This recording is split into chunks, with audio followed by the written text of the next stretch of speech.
Witajcie! 3 kwietnia 2025 roku w TSUE zapadł bardzo ważny wyrok dotyczący podatku VAT i sprzedaży działek budowlanych. Dotyczy to oczywiście sprawy polskiej.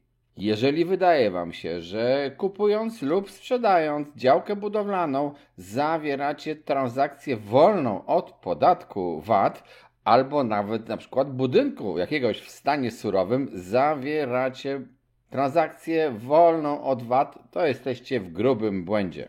Wielokrotnie mówiłem, że obrót gruntami w Polsce, innymi niż rolne, opodatkowany jest pełną stawką VAT, ale niektórzy tego VAT-u nie płacą, bo nie są uznawani za przedsiębiorców, że sprzedają swój własny majątek. Tymczasem w niedawnym wyroku TSUE stwierdził, że małżeństwo, które nabyło swoją działkę w 1989 roku, a sprzedawało ją w latach już 2000 w XXI wieku i to bliżej lat 20., jest podatnikiem VAT-u. Dlaczego tak jest? Szczegóły opowiem Wam w tej audycji. Dodam też, że sporo treści takiej, której nie chcę tutaj po prostu odczytywać, ale ważnych informacji zamieszczam na naszej stronie symen24.pl, gdzie będziecie mogli przeczytać dokładnie, jakie przepisy obowiązują w Unii, jakie przepisy obowiązują w Europie,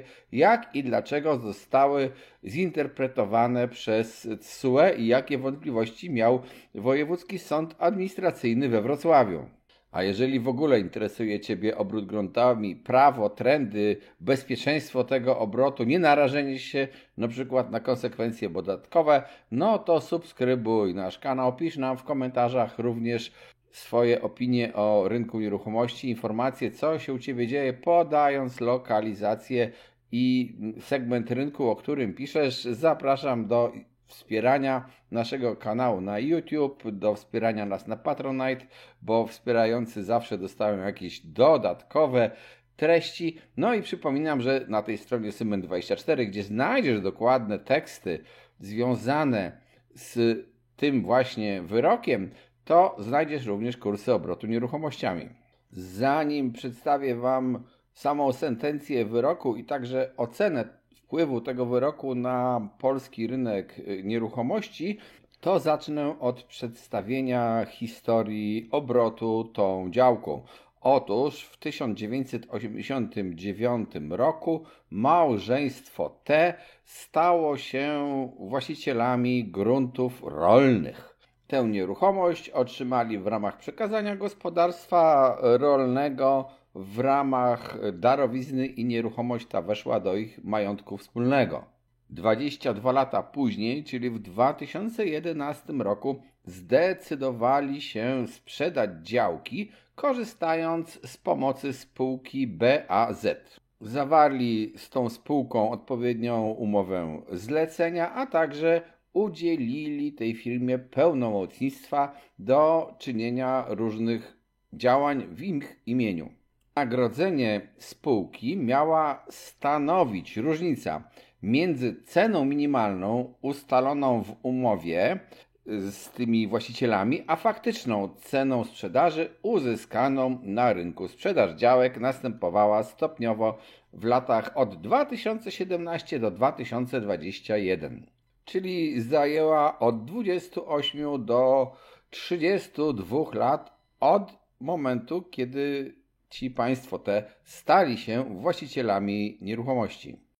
Działki zostały sprzedane, oczywiście aktami notarialnymi, przy czym nie pobrano podatku VAT od sprzedaży tych działek. Polskie władze skarbowe uznały tych małżonków za podatników, ponieważ uznały tą sprzedaż za prowadzenie działalności gospodarczej, korzystając z artykułu 15 ustawy o podatkach od towarów i usług, w którym to możemy wyczytać, że działalność gospodarcza obejmuje w szczególności czynności polegające na wykorzystywaniu towarów lub wartości niematerialnych i prawnych w sposób ciągły dla celów zarobkowych. Dla zainteresowanych jeszcze raz przypominam, że wszelkie te teksty prawne znajdziecie w całości na stronie Symen24 pod linkiem zamieszczonym w opisie i w komentarzu do tej audycji.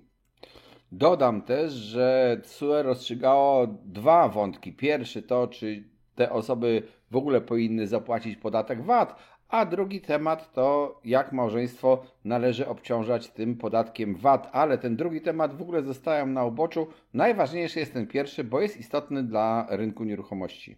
Ważne jest to, że Wrocławski Wojewódzki Sąd Administracyjny powziął pewne wątpliwości i dlatego zadał pytanie do TSUE. Jakie to były wątpliwości? Otóż sąd zastanawiał się, jak interpretować należy unijną dyrektywę VAT w takich okolicznościach. Bo kluczowe jest pytanie, czy właściciel działek, który nie prowadził wcześniej działalności gospodarczej, może być uznany za podatnika VAT tylko dlatego, że profesjonalny przedsiębiorca, czyli ta spółka, o której mówiłem wcześniej, której zlecono sprzedaż tych działek, wykonał większość działań związanych z przygotowaniem sprzedaży tych działek. A tak naprawdę to się sprowadza też do dylematu, co jest czynnościami zarządzania swoim własnym majątkiem, a co jest działalnością w ramach działania przedsiębiorcy. I mamy wiele wyroków. Dodam też, że nie zawsze i nie do końca spójnych z tym, co właśnie postanowił wyrok TSUE. I teraz zapoznajmy się z listą działań, które wykonała ta spółka.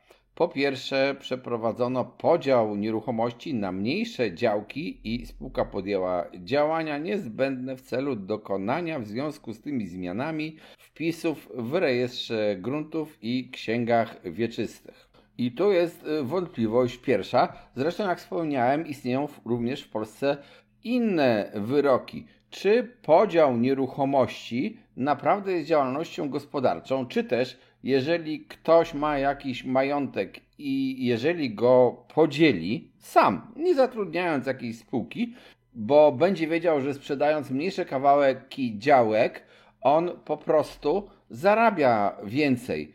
To czy on działa jak przedsiębiorca, czy też działa jak osoba, która racjonalnie zarządza swoim majątkiem osobistym? No bo przecież nikt nie chciałby swojego majątku sprzedawać taniej. Kiedy sprzedajesz na przykład samochód, to wiesz, że należy go umyć, jakoś odświeżyć, może wywoskować, no różne prace, takie nazwijmy nawet picowaniem przeprowadzić po to, żeby ten samochód prezentował się lepiej. A jeżeli odziedziczyłeś po kimś na przykład kolekcję znaczków, to możesz zastanawiać się, czy lepszą sprzedażą jest po prostu sprzedać hurtowo cały klaser, czy też poświęcić trochę uwagi i sprzedawać znaczki sztuka po sztuce, uzyskując w ten drugi sposób łącznie wyższą cenę. Nie wiem też, czy podjęcie przez pełnomocnika niezbędnych działań w celu dokonania w związku z tymi zmianami wpisów w rejestrze gruntów i księgach wieczystych, czyli po prostu uzgodnienie stanu w ewidencji gruntów lub księgach wieczystych ze stanem faktycznym, jest działaniem wynikającym z obowiązków prawnych należących do właściciela, czy też działaniem przedsiębiorcy. Kolejnym punktem jest zmiana przeznaczenia działek w miejscowym planie zagospodarowania przestrzennego z gruntów rolnych na działki.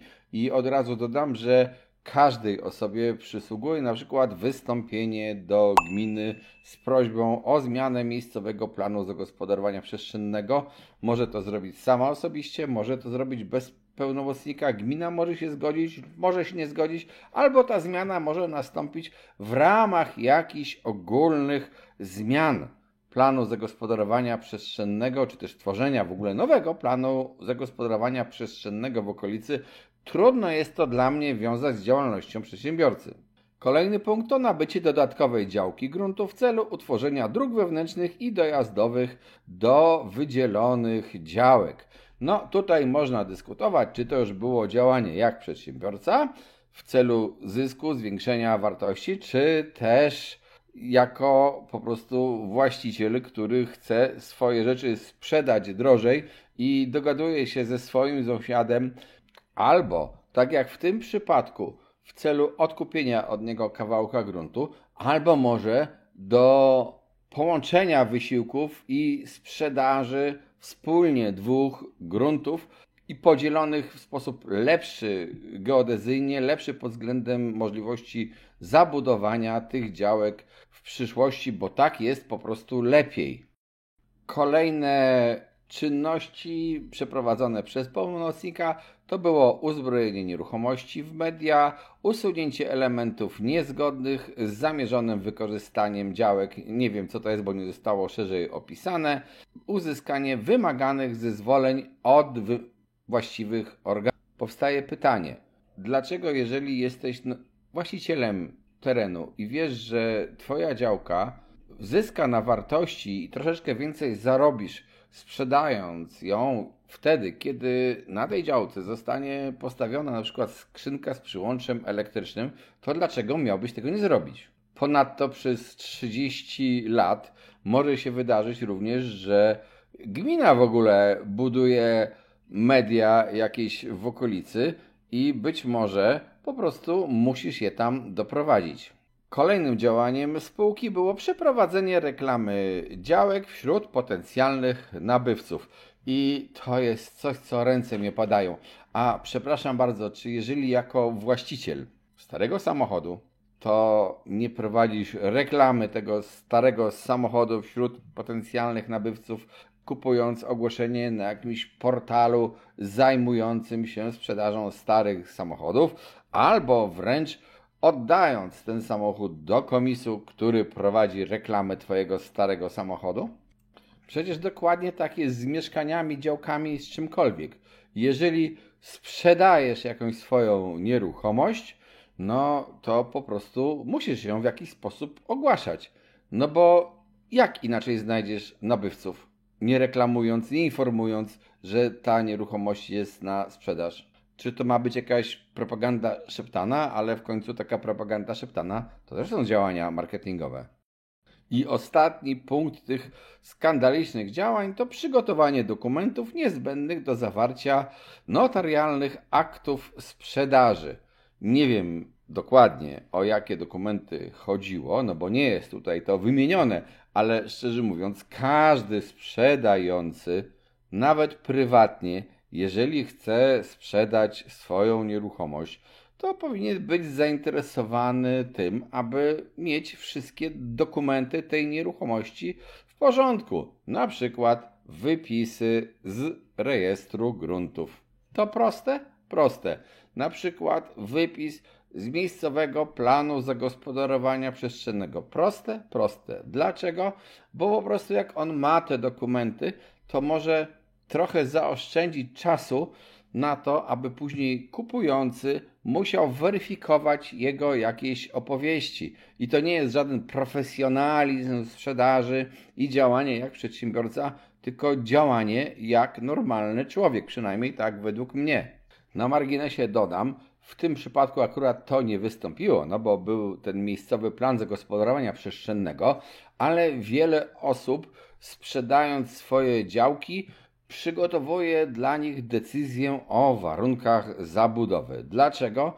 Dlatego, że od wielu, wielu lat już nasz ustawodawca wprowadził dobre rozwiązanie, które mówi, że zbywający albo właściwie osoba posiadająca decyzję o warunkach zabudowy może przekazać ją innej osobie i te warunki zabudowy, już tak w dużym uproszczeniu mówiąc, przejdą na tę drugą osobę, jeżeli ona je w całości zaakceptuje. I jest to rozwiązanie słuszne, bo kiedyś, kiedy tego rozwiązania nie było, to nikomu się oczywiście sprzedającemu działkę nie opłacało brać decyzji o warunkach zabudowy, bo przecież ten nabywca, jeżeli chciał kupić działkę, musiał wystąpić o własne warunki zabudowy.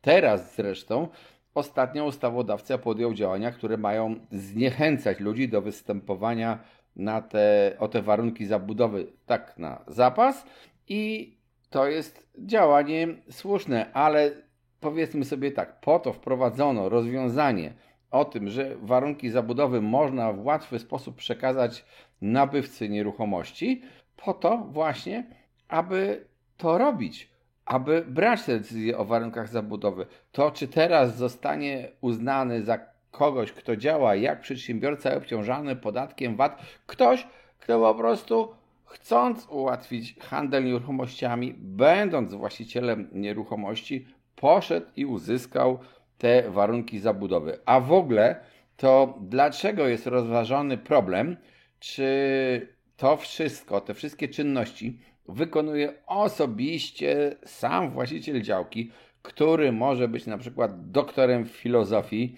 albo poetą, albo inżynierem, elektronikiem, kimkolwiek, lekarzem, osobą zupełnie nie mającą pojęcia o obrocie nieruchomościami.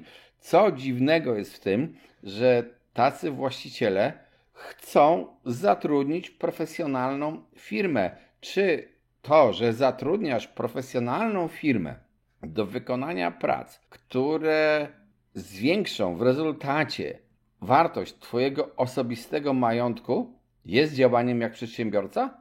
Czyli czy należy przyjąć, że jeżeli nie zatrudnisz tej firmy, bo jesteś tumankiem w obrocie nieruchomościami i stracisz na tym obrocie, to w zasadzie nie po co masz płacić podatek VAT, bo działałeś jak głąbek. TSUE zagłębił się również w rozważania na temat tego, kto ponosi ryzyko w związku z tą transakcją i teraz zacytuję całość tego punktu, będzie długi, wybaczcie. Otóż TSUE napisał, jak wynika również z tej umowy, wynagrodzenie za działanie przedsiębiorcy, w tym w celu pokrycia kosztów poniesionych wobec przedmiotów trzecich w związku z wykonaniem zadań niezbędnych do realizacji tych działań, jest z pewnością uzależnione od ceny uzyskanej ze sprzedaży, którą zleceniobiorca sam wynegocjował. Zleceniobiorca to jest ta spółka, o której wspomniałem wcześniej. Wysokość tego wynagrodzenia została bowiem ustalona jako różnica między rzeczywistą ceną sprzedaży danej działki, a ceną określoną w umowie, dodam tutaj, z właścicielami tej działki, czyli ze zleceniodawcami. Wynika stąd, że zleceniobiorca ponosi gospodarcze ryzyko związane ze zleceniem i z przeprowadzeniem przewidzianych w tym zleceniu działań związanych ze sprzedażą działek. Tym samym, jak podkreśla sąd odsyłający, czyli ten sąd z Wrocławia, ten sposób wynagrodzenia zmniejsza ryzyko gospodarcze ponoszone przez zleceniodawców, czyli właścicieli działek. Jednakże ostateczne ryzyko gospodarcze, które przejawia się w braku sprzedaży z powodu niewykonania umowy zlecenia lub braku nabywcy gotowego do nabycia działek, ciąży wyłącznie na zleceniodawcach, chyba że umowa ta zawiera odmienne postanowienia, czego zbadanie należy do sądu odsyłającego, czyli sądu z Wrocławia. No i co z tego zrozumieliście? Ja zrozumiałem i wszyscy zrozumieli zapewne, którzy rozebrali ten tekst na części, że zdaniem TSUE to jednak to, że ktoś zatrudnił tam jakiegoś pełnomocnika, zleceniobiorcę do przeprowadzenia tych spraw, no to jednak to on działa jako przedsiębiorca, ponieważ to on ponosi ryzyko, że te działki byłyby niesprzedane. Ciekawe, co by było, gdyby w tej umowie z tą spółką, która przyjęła zlecenie, było napisane, że ta spółka musi w jakimś określonym terminie po prostu obowiązkowo kupić te działki za jakąś wcześniej z góry ustaloną cenę. Wtedy można by zapewne twierdzić, że ryzyko spoczywało po stronie spółki przyjmującej zlecenie. Na zakończenie Trybunał Szósta Izba orzekł, co następuje.